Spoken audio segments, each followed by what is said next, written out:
Distressed account holders of the fraud-hit Punjab and Maharashtra Cooperative Bank staged a big protest outside the BJP headquarters today in Mumbai, seeking urgent relief from Finance Minister Nirmala Sitharaman. She tried to pacify the situation, but for many depositors, her words came a little too late. More on that in this report.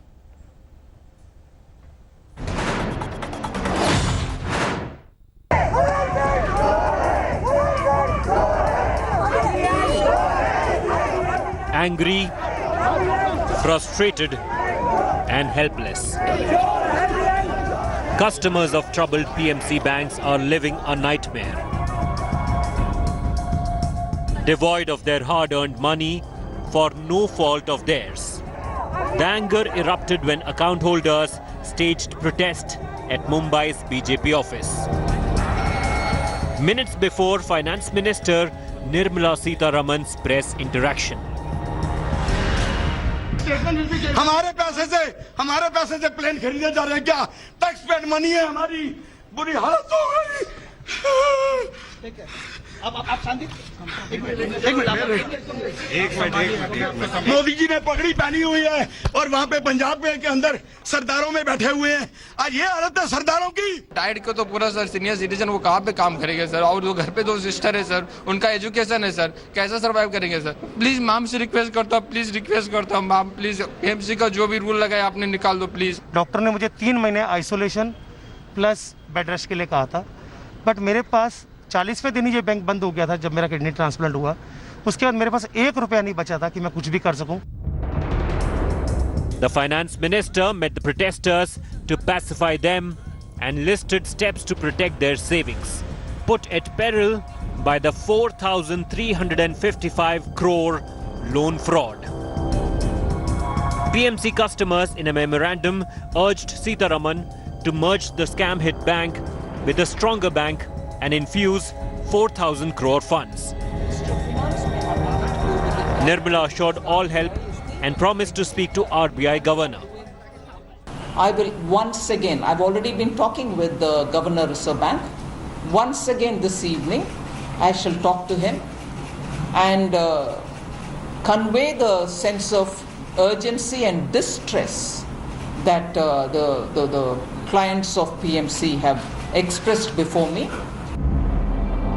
The reassuring words may have come late for many PMC account holders, many of whom, including TV actor Nupur Alankar, have been indulging in distressed selling of jewellery.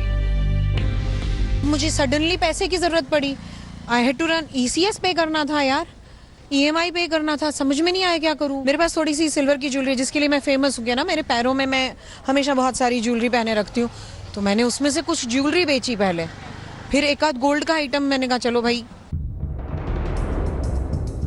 4 accused, including former PMC bank chairman and promoters of real estate group HDIL, have been arrested. The Enforcement Directorate has seized assets worth 3,500 crores belonging to HDIL promoters, 15 luxury cars and SUVs, including Rolls-Royce and Bentley, jewellery worth 60 crores, a luxurious house in Mumbai's Alibag, and 2 private jets. With Kamlesh Sutar and Divyesh Singh in Mumbai, Bureau Report, India Today. And I want to bring Sahil Joshi in on this story. Sahil, you know, Nirmala Sitharaman, the finance minister, today said that she will have a word once again with the Reserve Bank governor about helping out the clients of PMC Bank. But it's not going to be that easy, is it? Of course, it's not going to be easy because now RBI had to conduct a forensic audit, what they call forensic audit of the PMC Bank's books, and that's already been on since 19th of September. And of course, RBI is expecting that within a couple of, by next week, hopefully the final report will come out, and after that, they will finally understand the financial situation of the bank. But yes, what RBI has till now done is that it started with 1,000 rupees withdrawal limit. Now it has been extended to 25,000 rupees in 6 months' time. And, you know, as I was saying earlier, out of 9,17,000 account holders of PMC Bank, nearly 7 lakh account holders are, below 25,000, below 1 lakh rupees.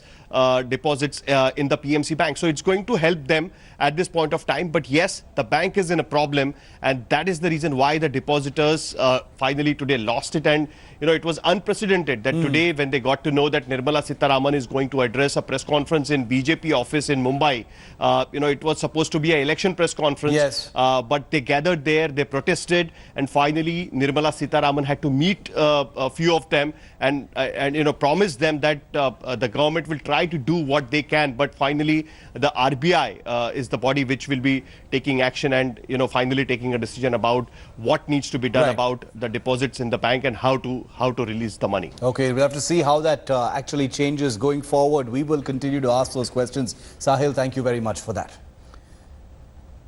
There's a big storm that has erupted over a meeting between the Overseas Congress meeting UK Labour MP Jeremy Corbyn over the issue of Kashmir. Remember, Jeremy Corbyn nurses the British Prime Minister at some point soon. The controversy was triggered after Corbyn tweeted a picture of himself with members of the Overseas Congress, saying that he discussed the human rights situation in Kashmir with this Congress delegation. Corbyn also called for a de-escalation and what he called an end to the cycle of violence and fear which has plagued the region for so long.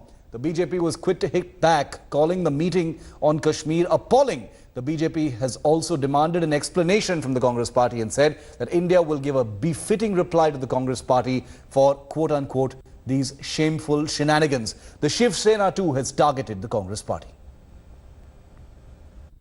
It shows that the delegation, the people who have met Mr. Corbyn, have not gone there in their personal capacity, but they have gone as representatives of Congress.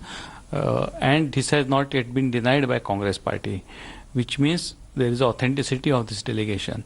In front of them, when Mr. Corbyn has raised this issue, I would be keen to know what was the response of Congress party delegation. The Congress party has a lot to explain about this meeting and why they have chosen Mr. Corbyn to meet, who is blatantly anti-India and pro-Pakistan.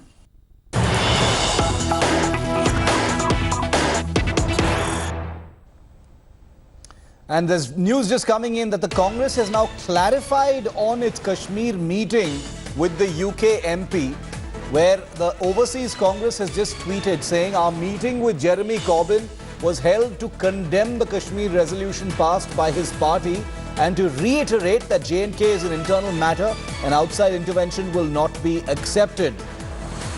And that the BJP's malicious statements are another attempt to distract people from their failures. The BJP has failed to answer a single question on the economic slowdown, rising unemployment, banking crisis, and even irregularities in the Rafale deal. Therefore, they have to resort to spreading lies to evade the truth. They cannot hide behind their own propaganda anymore. But this clarification, of course, doesn't explain why the Overseas Congress was silent for so long after Jeremy Corbyn had tweeted out a tweet that clearly painted the Congress in very questionable light.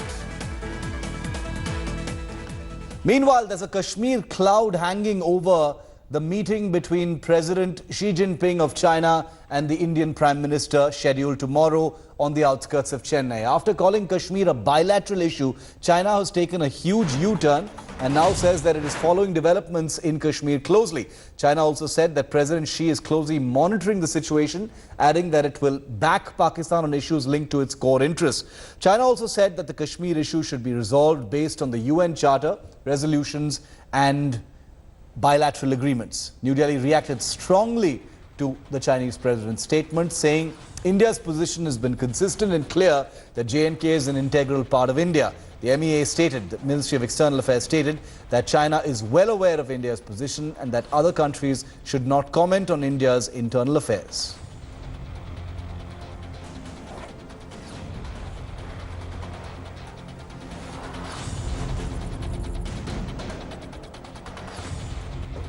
Well, after China's U-turn on Kashmir, the Congress party has challenged the government to take on China. Congress's Manish Tewari dared the Prime Minister to raise the Aksai Chin issue with the Chinese President Xi Jinping.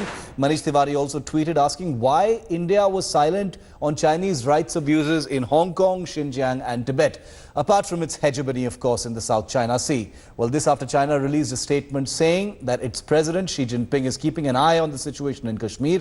Xi Jinping met Pakistan's Prime Minister Imran Khan in Beijing earlier this week, where Xi is said that he is paying close attention to the situation in Kashmir and that China will support Pakistan on issues linked to its core interests.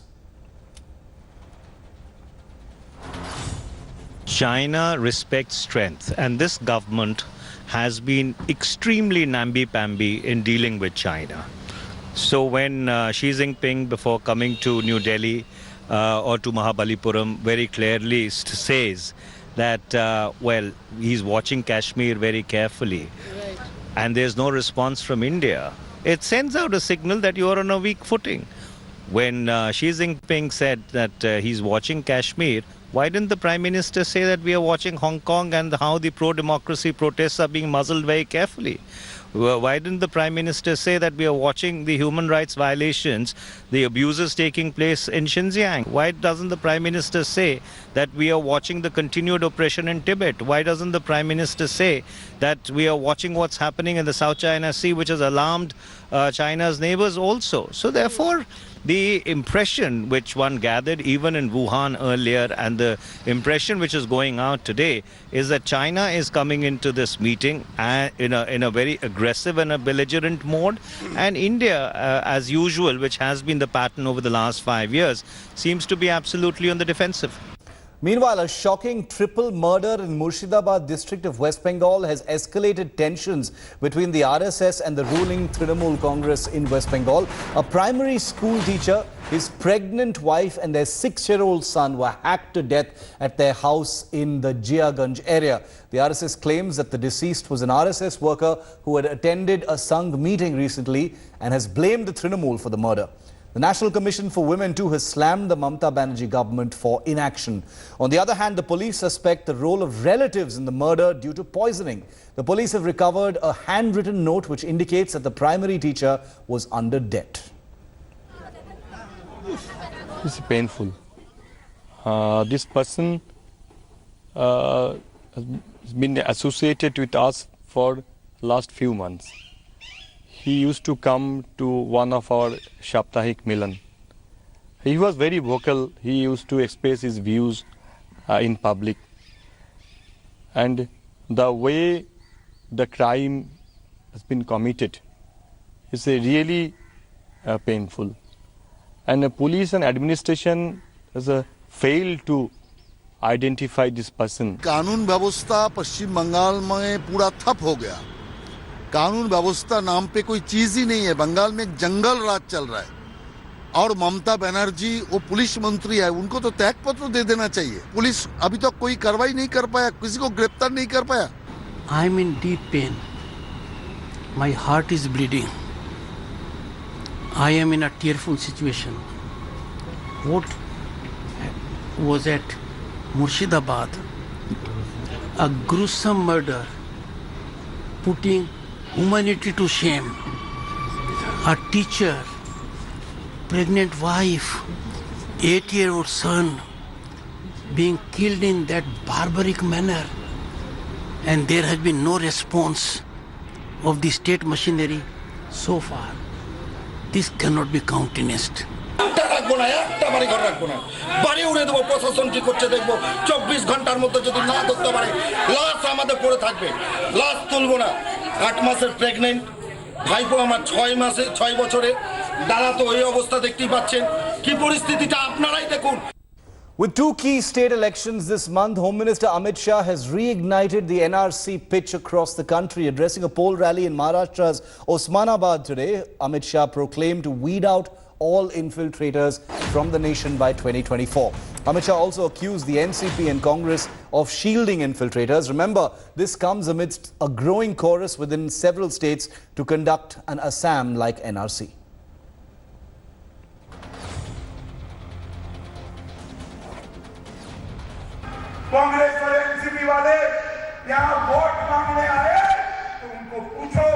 के घुसपैठियों को क्यों बचा रहे हो? मित्रों को बचाते रहे, हमें कोई आपत्ति नहीं।